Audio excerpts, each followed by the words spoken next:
नमस्कार दोस्तों, मैं कृष्ण वर्मा स्वागत करता हूं आपका एके यूट्यूब ऑनलाइन क्लासेज में। दोस्तों, हमने पिछले वीडियो के अंतर्गत राजस्थान के भौतिक प्रदेशों का अध्ययन कर रहे थे और राजस्थान के भौतिक प्रदेशों के अंतर्गत हम राजस्थान का जो चौथा भौतिक प्रदेश है दक्षिण पूर्व का पठार, उससे संबंधित बात कर रहे थे और उस चर्चा को आगे बढ़ाते हुए आज हम राजस्थान के भौतिक प्रदेशों को कंप्लीट करने की कोशिश करेंगे और नेक्स्ट वीडियो से हम जो नेक्स्ट टॉपिक पर बात करेंगे। तो हम शुरू करते हैं राजस्थान का भूगोल के अंतर्गत। कल मैंने आपको बताया था दोस्तों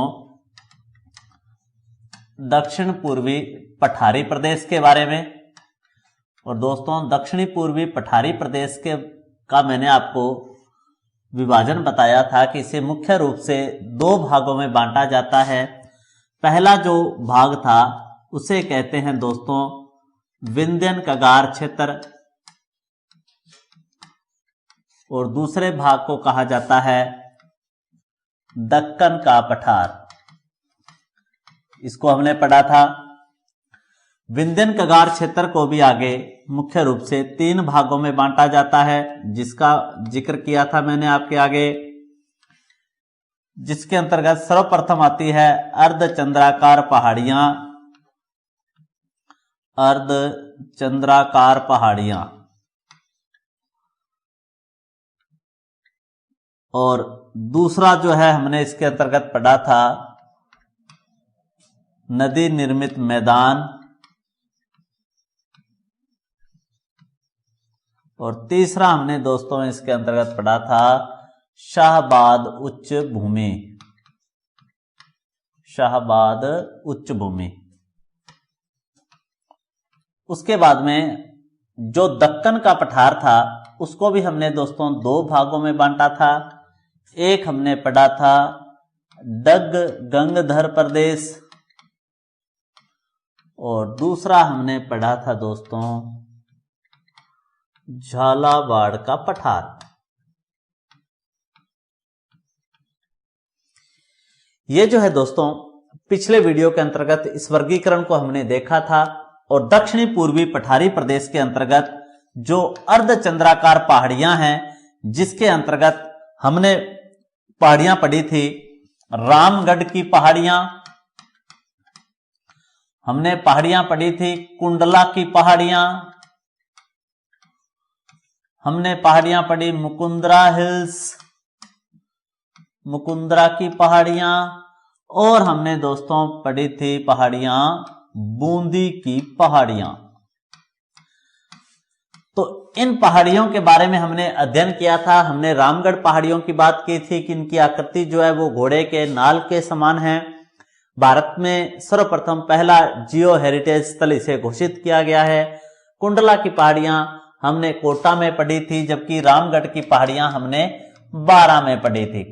कुंडला की पहाड़ियां हैं कोटा में, जो कुंडल के आकार की हैं, कोटा शहर के पास। मुकुंदरा की पहाड़ियां हमने दोस्तों दो जिले में पढ़ी थी, कोटा व झालावाड़। मुकुंदरा की जो पहाड़ियां हैं वो हमने दो जिलों में पढ़ी थी, कोटा और झालावाड़, जबकि बूंदी की जो पहाड़ियां हैं वो बूंदी में है। थोड़ा जो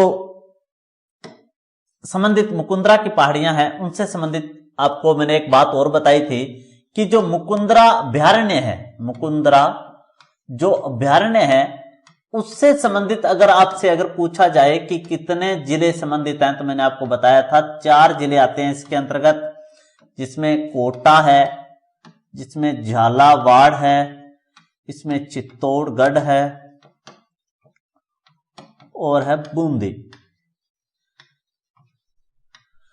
तो जो मुकुंदरा हिल्स अभ्यारण्य है वह तो 4 जिलों में फैला हुआ है, जबकि अगर हम बात करें मुकुंदरा की पहाड़ियां, तो जो पहाड़ियां हैं वो मुख्य रूप से 2 ही जिलों में हैं, कोटा और झालावाड़। मुकुंदरा जो अभ्यारण्य है उसको अगर हम बात करें दोस्तों तो इसे 9 जनवरी 2012 को इसे नेशनल पार्क, राष्ट्रीय उद्यान घोषित किया गया। नेशनल पार्क बनाया गया, इसे केंद्र सरकार द्वारा राष्ट्रीय उद्यान का दर्जा दिया गया। जबकि वर्ष 2013 में, अप्रैल 2013 में यहां राजस्थान की तीसरी बाघ परियोजना प्रारंभ की गई। तीसरी बाघ परियोजना कब प्रारंभ हुई थी? 2013 में। राजस्थान में जो पहली बाघ परियोजना है दोस्तों, वो सर्वप्रथम शुरू की गई थी रणथंभौर अभ्यारण्य में।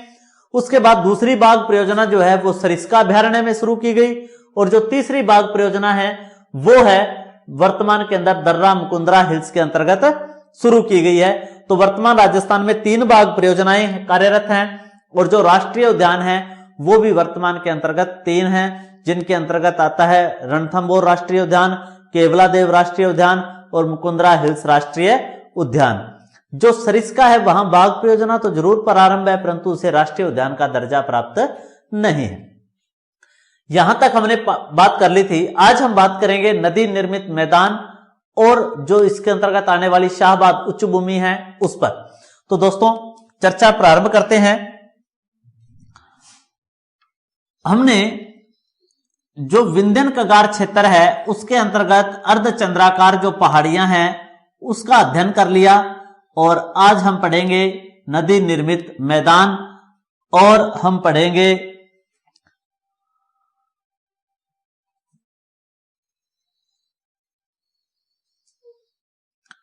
नदी निर्मित मैदान, और हम उसके बाद पढ़ेंगे शाहबाद उच्च भूमि। तो सर्वप्रथम पढ़ते हैं जो विंध्यन कगार क्षेत्र है, उस विंध्यन कगार क्षेत्र का भाग नंबर 2 नदी निर्मित मैदान। नदी निर्मित मैदान, नदी निर्मित मैदान किसे कहा जाता है दोस्तों? अगर हम इसकी बात करें तो आपको पता है कि जो चंबल नदी का जो प्रवाह क्षेत्र है, जो चंबल नदी का प्रवाह क्षेत्र है, इस प्रवाह क्षेत्र से संबंधित अगर हम बात करें तो जो कोटा बूंदी जिले में चंबल नदी के आसपास एक मैदान का जो निर्माण होता है, इस क्षेत्र को कहा जाता है नदी निर्मित मैदान। नदी निर्मित मैदान। तो आपसे पूछे नदी निर्मित जो मैदान है हड़ौती प्रदेश में वो कौन सी नदी बनाती है? तो वह बनाती है मुख्य रूप से चंबल। यह जो मैदान है मुख्यतः किन जिलों में है? तो यह मैदान बना हुआ है कोटा और मुख्य रूप से हड़ौती में बूंदी के अंतर्गत बना हुआ है। जबकि जो पूर्वी मैदान के अंतर्गत आने वाली आकृतियां थी वो हमने चंबल के बारे में बीहड़ भूमि आदि का अध्ययन पूर्वी मैदान में कर लिया था। यहां हम बात कर रहे हैं नदी निर्मित मैदान। तो नदी निर्मित मैदान का निर्माण किस नदी द्वारा किया जाता है? तो नदी है यहां पर चंबल, और मुख्य रूप से कोटा और बूंदी में इस तरह आसपास जो यहां पर इकट्ठा हो जाती है मिट्टी, उस क्षेत्र के अंतर्गत इस मैदान का निर्माण जो है वो हुआ है। इसे बोलते हैं नदी निर्मित मैदान। नेक्स्ट जो है नंबर 3 जो भाग है वो है दोस्तों इसकी शाहबाद उच्च भूमि। शाहबाद उच्च भूमि। अगर हम शाहबाद उच्च भूमि की बात करें दोस्तों, तो जो 12 डिस्ट्रिक्ट है राजस्थान का, जो 12 डिस्ट्रिक्ट है, इस 12 डिस्ट्रिक्ट का जो दोस्तों पूर्वी भाग है, 12 डिस्ट्रिक्ट का पूर्वी भाग, 12 डिस्ट्रिक्ट का पूर्वी भाग, जो 12 डिस्ट्रिक्ट का पूर्वी भाग है, इस पूर्वी भाग में जो लगभग 450 मीटर जो ऊंचा क्षेत्र है, इस क्षेत्र को नाम दिया जाता है शाहबाद उच्च भूमि। और इस क्षेत्र के अंदर मुख्य रूप से जो जनजाति पाई जाती है वह पाई जाती है सहरिया जनजाति। जो मुख्य रूप से इस क्षेत्र में जनजाति पाई जाती है वह कौन सी है? सहरिया जनजाति। और जो सहरिया जनजाति है दोस्तों, इसे भारत के आदिम जनजाति समूह के अंतर्गत शामिल किया गया है। भारत के आदिम जनजाति समूह के अंतर्गत शामिल कौन सी जाति है? तो सहरिया जनजाति को आदिम जनजाति समूह में शामिल किया गया है। जो जनजातियां हैं इनको मान्यता राष्ट्रपति जी के द्वारा दी जाती है। तो ये शाहबाद क्षेत्र जो है, किशनगंज क्षेत्र, शाहबाद, ये 12 का क्षेत्र है और मुख्य रूप से सहरियाओं के लिए फेमस है। ये मुख्य रूप से जो शाहबाद उच्च भूमि है वो लगभग कितनी ऊंची है? लगभग 450 मीटर ऊंची है और 300 मीटर से अधिक ऊंचाई का जो क्षेत्र है और जिसका ऊपरी सिरा समतल हो उसे हम पठार कहते हैं। तो ये एक प्रकार से शाहबाद उच्च भूमि जो क्षेत्र है वो मुख्य रूप से 12 का जो पूर्वी क्षेत्र है वो कहलाता है।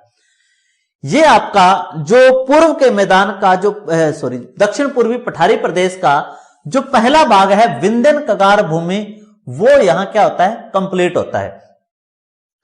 अब दोस्तों यहां इसके अंतर्गत जो एक बात देखने वाली है उसको आप समझिए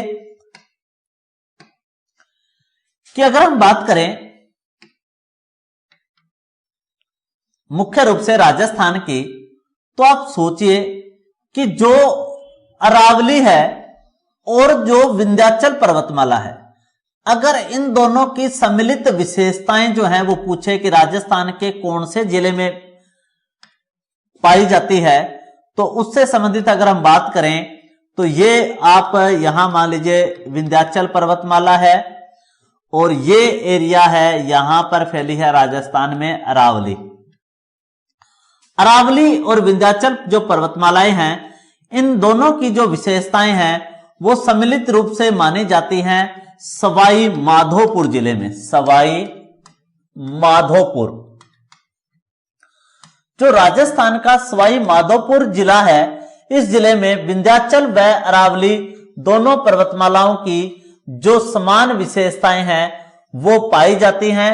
इसीलिए यहां कुछ अलग अलग रंग की पहाड़ियां हैं, इसी कारण उन पहाड़ियों को कहते हैं रंगीन पहाड़ियां।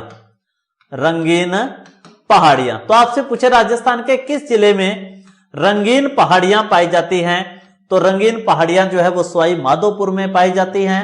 उसका कारण क्या है कि यहां अरावली और विंध्याचल पर्वतमाला दोनों के जो गुण हैं वो पाए जाते हैं, दोनों से संबंधित चट्टानें जो हैं वो पाई जाती हैं। इसके बाद हम बात करते हैं जो दक्षिण पूर्वी पठारी प्रदेश का दूसरा भाग है उस पर।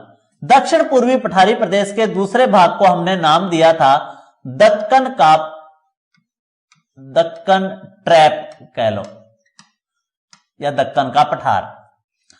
इसके अंतर्गत हम बात करें दक्कन के पठार के अंतर्गत, तो दक्कन के पठार को हमने मुख्य रूप से 2 भागों में बांटा था और मुख्य रूप से इसके जो 2 भाग हैं वो कौन से हैं, तो हमने पहला इसका भाग पढ़ा था डग गंगधर प्रदेश और दोस्तों हमने इसका दूसरा जो भाग है वो पढ़ा था झालावाड़ का पठार। झालावाड़ का पठार। दोस्तों अगर हम बात करें दक्कन ट्रैप के अंतर्गत, तो ये जो क्षेत्र है मुख्य रूप से वो काली मिट्टी का क्षेत्र है। वैसे संपूर्ण जो हड़ौती क्षेत्र है वहां पर काली मिट्टी पाई जाती है, जिसका मैंने आपको नाम बताया था कि इसे ही रेगूर मिट्टी, चरनोजम, कपासी मिट्टी या इसे ही वर्टी सोल्स आदि नामों से जाना जाता है। वर्टी सोल्स आदि नाम से जाना जाता है, जिसके अंतर्गत हमने कुछ फसलें जो हैं उनको पढ़ा था कि जो फसलें वगैरह हैं यहाँ पर मुख्य रूप से कौन कौन सी पाई जाती हैं। तो मुख्य रूप से अगर फसलों की बात करें तो यहाँ पर सोयाबीन होता है, यहाँ पर संतरा होता है, यहाँ पर अश्वगंधा है, मुख्य रूप से गन्ना है आदि, ये जो फसलें हैं यहाँ पर प्रमुखतया होती है। अब हम बात कर रहे हैं किसके अंतर्गत दोस्तों, जो पहला क्षेत्र है डग गंगाधर प्रदेश, उसमें जो दोस्तों झालावाड़ का जो दक्षिण पश्चिम भाग है, झालावाड़ का जो दक्षिण पश्चिमी भाग है, ये जो भाग है ये भाग कहलाता है डग गंगधर प्रदेश। डग गंगधर प्रदेश जो क्या है कि मुख्य रूप से कहा जाता है 350 मीटर अधिक ऊंचा है। 350 मीटर अधिक ऊंचा है।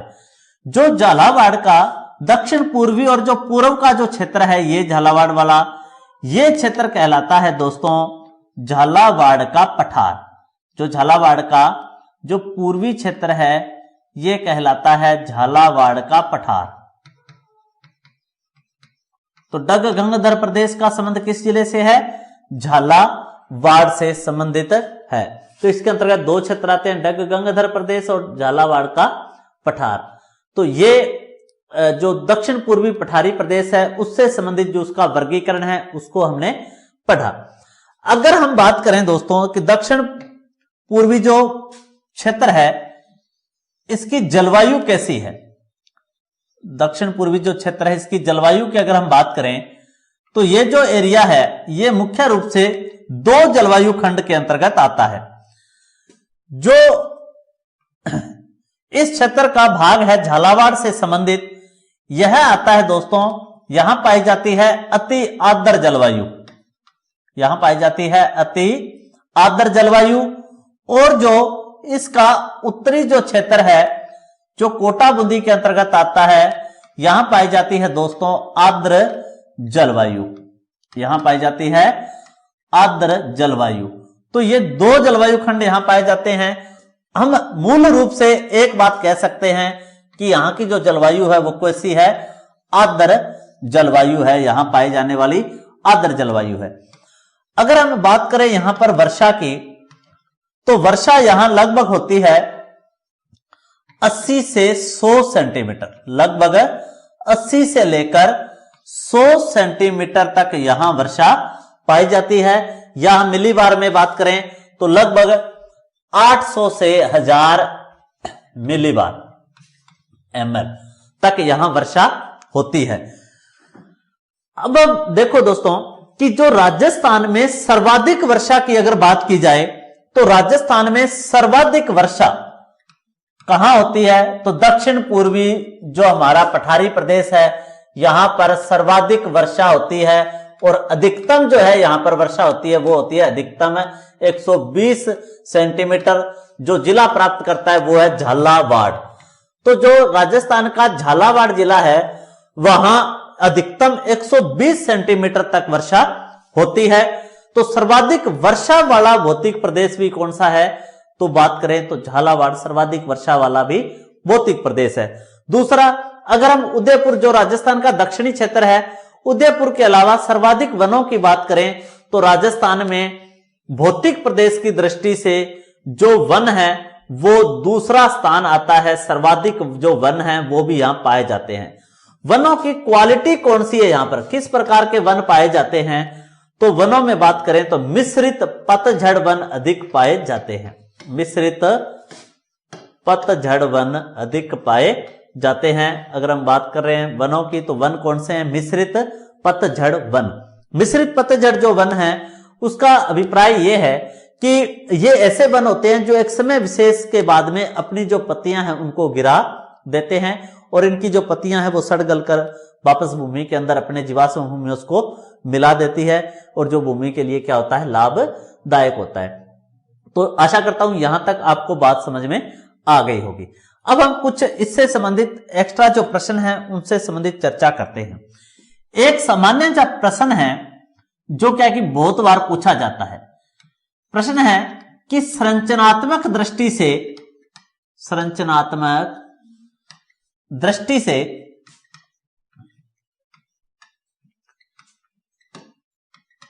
राजस्थान के भौतिक प्रदेश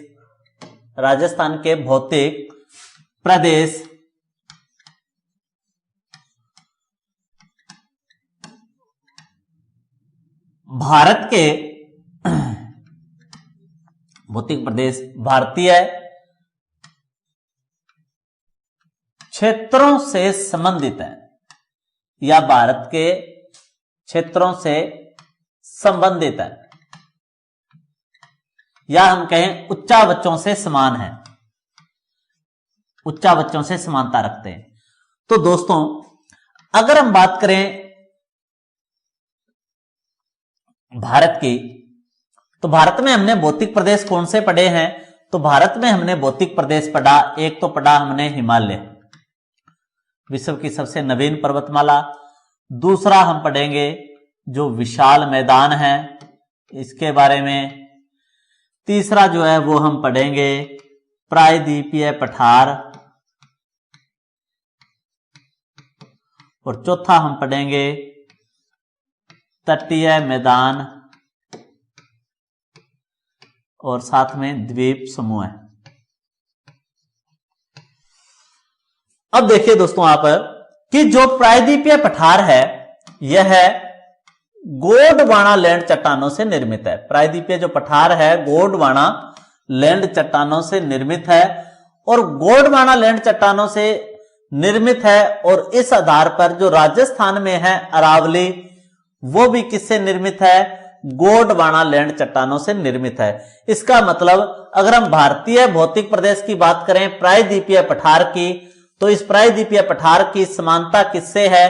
तो प्रायद्वीपीय पठार की समानता है वो है अरावली से। प्रायद्वीपीय पठार की समानता है वो है अरावली से। अगर हम दूसरा बात करें तो हमने राजस्थान के अंदर जो भौतिक प्रदेश पढ़ा था पूर्व के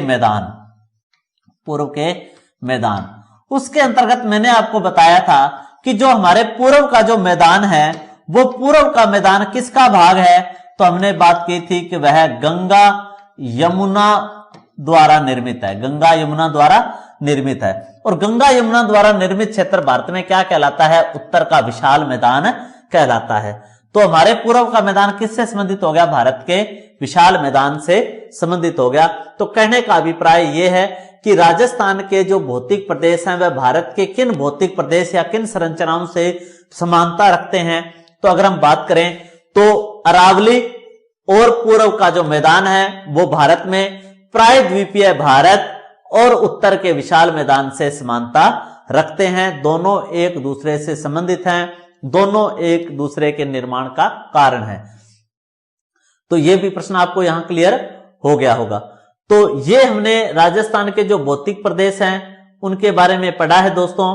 और इस दक्षिण पूर्वी पठारी प्रदेश से संबंधित और आपका ऐसा कोई प्रश्न हो जो इससे संबंधित हो तो उसको भी क्या है कि आप कमेंट बॉक्स में डालें और यथासंभव आपको उसका जो आंसर है वो प्रदान किया जाएगा। नेक्स्ट वीडियो के अंतर्गत हम बात करेंगे एक नए टॉपिक के साथ। तब तक के लिए धन्यवाद। जय हिंद, जय भारत।